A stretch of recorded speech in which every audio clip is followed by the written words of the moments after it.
Streaming was supposed to upgrade us from cable, one platform, all your favorite shows, cheap and simple. Instead, 2025 has us paying more than cable ever did, juggling half a dozen glitchy apps and missing big events because Hulu crashes or ESPN gives you the spinning wheel of death.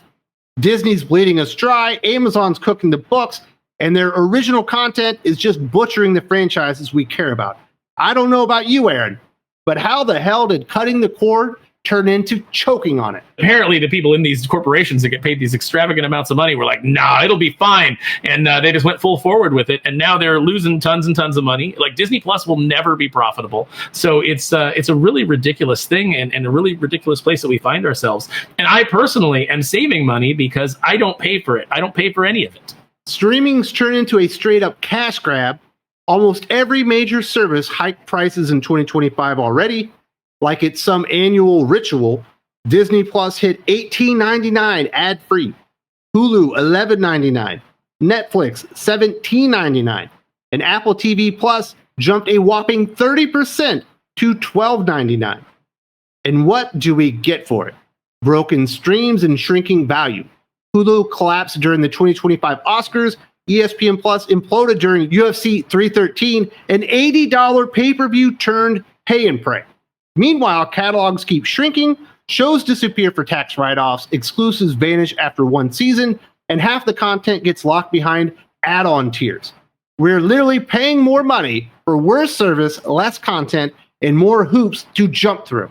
I can't watch a show on Hulu. There's so many damn commercials that interrupt it. And they don't have enough advertisers to at least make the commercials different. It's the same commercial over and over again. And now that more people are using streaming than they were cable, they've just upped the prices, but we never get anything better. None of the service is better. And half the time, they don't even have the shit that they own on their own fucking platform.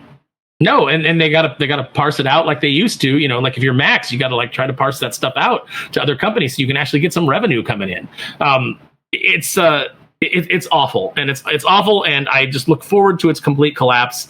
And I want to just go back to the old way where there was Netflix. You know, maybe. Although I ain't paying for Netflix either. Netflix is an evil company, and they support a lot of evil shit. I'm not paying for it. The original Netflix concept was great. When there was one digital distribution platform, you could get a lot of your classic movies, a lot of classic TV shows and stuff like that at a very, very reasonable price. And I think that's the platform that everybody wants.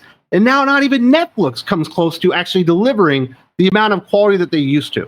No, because Netflix used to just be a not a dumping ground, but just a kind of, you know, a place where everything was consolidated, you know, and you could choose from all the things that you liked. But once they saw the writing on the wall that all these other companies were going to try to copy their model and started making their own streaming services, they realized they had to get into the content business. They had to start making their own productions.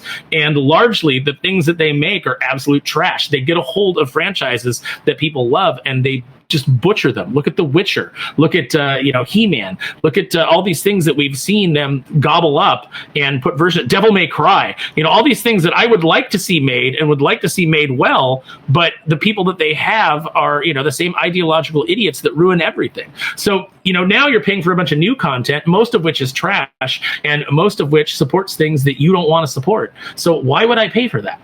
No company embodies this streaming greed worse than Disney. They launched Disney Plus in 2019 at $6.99.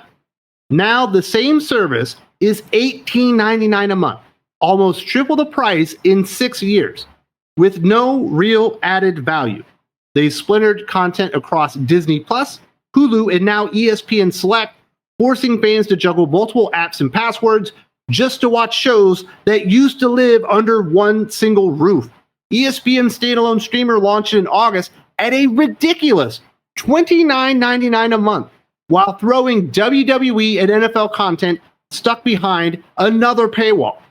Disney hasn't reinvented streaming. They've plagiarized everything shitty about cable, only now it's glitchier, more expensive, and even more fragmented. So WWE's moving to ESPN. I guess I'll never see any WWE again. Because I'm not giving any money to ESPN. You know, it was on Peacock. It was fine. Peacock's got shows that I want to stream in the background anyway while I'm working. So, you know, I'll get all the WWE content. You know, and I was fine with that. Although, you know, they moved it over to the regular shows over to Netflix. So I'm not paying to see that. I'm not going to, and when you fragment all of one product across multiple lines, I'm not paying for all those streaming services to watch your wrestling show. I'm just not.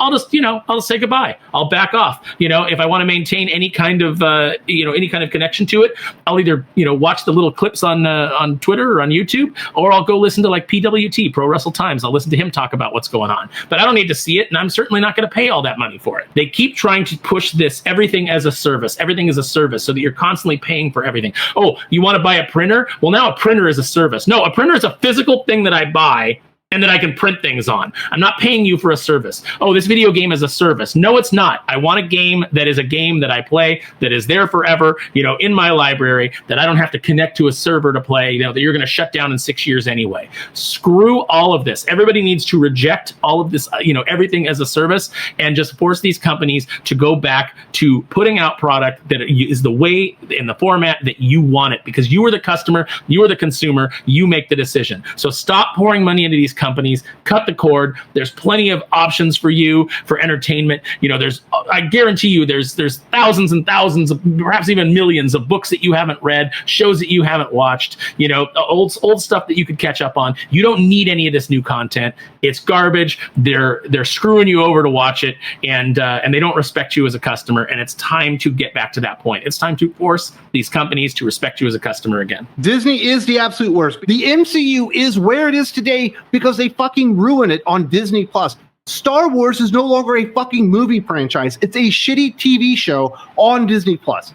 They can't even take the franchises that are great and do anything with them. They can only destroy. That is because you've got a bunch of people in there who actually don't care about these things. It's just the moment we went from making art to making content, it sucked all the corporatism is the death of everything. It sucks the soul out, and it just makes it a product that gets put out. It's the Jurassic Park line from Ian Malcolm. You put a label on it and you packaged it and you put it on the shelf, and that's what it is now. And that's what all this Star Wars stuff is. There's so much Star Wars stuff choking Ollie's, choking Ross, showing up all these $25 figures that show up for $5 because they're unsellable, because nobody cares about the franchises anymore. Marvel figures, that's like they go clearance all the time. They show up at Ollie's in just, mass amounts.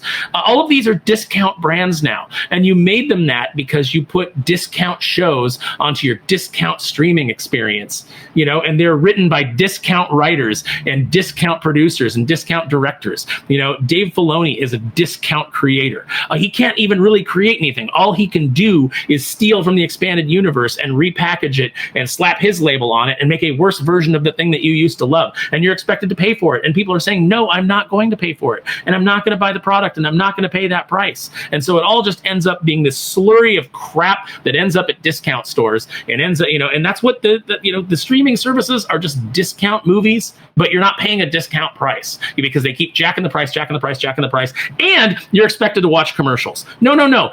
If I'm expected to watch commercials, then the content is free. I don't pay to watch commercials. Go F yourself. I'm not doing it. And nobody should trust these companies or their numbers. Amazon just coughed up a record $2.5 billion after the FTC proved Prime was packed with dark patterns, subscription traps that tricked people into signing up and made canceling nearly impossible. Meanwhile, Disney has been sued multiple times by investors for allegedly hiding the true scale of Disney Plus's losses with sleight-of-hand accounting. And that raises the real question.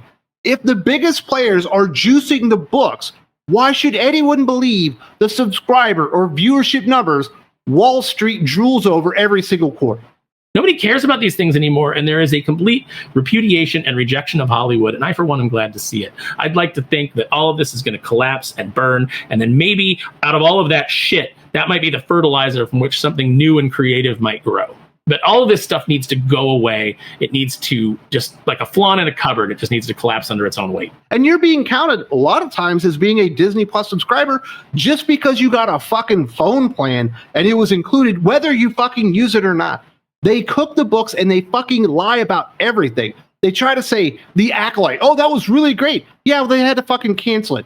All their numbers are bullshit. You like something and you want to see more of it get made, then it needs to be made in a way that makes it financially successful. The people that are investing in it need to get, some return on their investment. And, if you are invested in the property itself, you'd like to see it go on. But they don't set anything up for success anymore because they don't know what success looks like anymore. They don't know how to craft these things. They don't know how to reach their audience because they're all in such a bubble, within the corporate sphere, thinking that streaming is the way, even though none of them have been able to make it work. Except for Netflix. And even Netflix is heavily, heavily in debt. It's just a rolling system of money, coming in, going out, coming in, going out. And it's not necessarily all that profitable, but it's able to sustain itself when it was the one thing. It's like the diamond distributors of streaming. When it was by itself, it could certainly succeed. But with everybody taking a chunk out of it and all of these things being disparately, pulled in different directions, there's just not enough people that are willing to subscribe to this anymore to keep all these things afloat, especially at the increased prices. And we've lost along the way a lot of physical media. They're like, oh yeah, we don't need to put out DVDs or Blu-rays or all these wonderful things that people like to collect over the years. It's just available on streaming. Maybe I want to watch the original Netflix Daredevil, and I don't want it interrupted by a bunch of bullshit commercials. Maybe I just want to put it on and just run through the whole season all at once, and I don't want to have to keep clicking. Yes, I'm still watching. I just want it my way. I want to own it. I want to physically have it. But they don't want you to do that because everything has to be a service. You're not allowed to own anything. You'll own nothing and you'll be happy, Wes. That's the whole thing here. You'll just, continually be a pay pig that they can come and they can, attach the hoses to you like in the Matrix and suck the life right out of you. Well, customers are losing patience, Aaron. Nearly 28% of Americans now report streaming fatigue, too many services, too much fragmentation, too many rising costs. A Motley Fool survey found 62% think there are too many platforms, while more than a third say they've already cut back subscriptions compared to last year, a 200% jump from 2022. Streaming was supposed to fix cable's mess. Instead, it's devolved into something far worse. Higher prices, more fragmentation, and shrinking catalogs spread thin across a half a dozen apps. At least cable gave you everything in one box. Now you're paying more for less, bouncing between logins, and losing shows overnight to tax write-offs. Enshittification isn't a theory anymore. It's here, it's accelerating, and people are starting to walk away. And good. I want everybody to walk away. I would love it if everybody tomorrow just canceled a bunch of their subscriptions. If we just, as a people, could say, you know what, we're not doing this anymore, and just shut it all down. Because then they would be forced to actually listen to the customer. They'd be forced to actually make some changes. And they'd be forced to, do something that actually benefits the customer instead of only benefits themselves. And that's all that, that's what really gets lost in corporatization. If you're a small business, you know that you need to provide value to your customer. You get something out of it. The customer comes in and spends their hard-earned money with you, and they get something out of it. But these companies don't think you should get anything out of it. It should be accept the slop, pay us for the slop, shut up, don't tell us that it's slop, because if you do, we're going to call you a bunch of names because we don't respect you as a customer, we don't respect you as a person. Everybody here hates you, so just pay us to watch this slop that you hate because we hate you. And it's ruining the way that television works.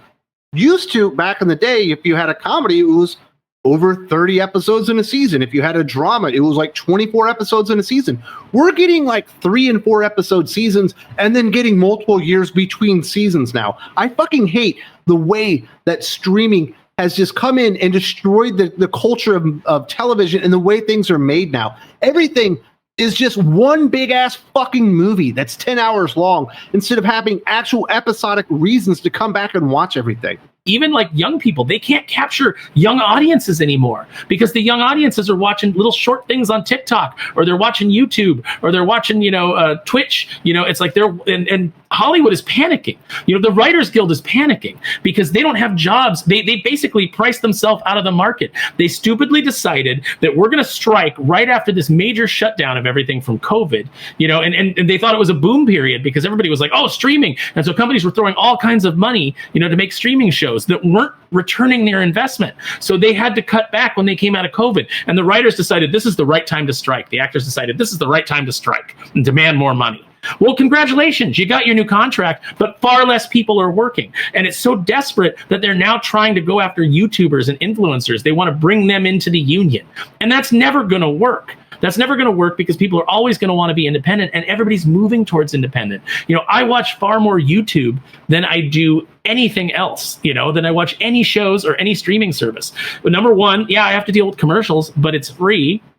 The content is free, and it's made by people. It's like I can choose who I follow. It's not some corporate overlord deciding that this is the person we're going to put in front of you. You're going to watch James Corden. You're going to watch Jimmy Kimmel because we've decided that's who you're going to watch. No, screw you. I can go watch somebody else. I can go find somebody that actually, I find entertaining.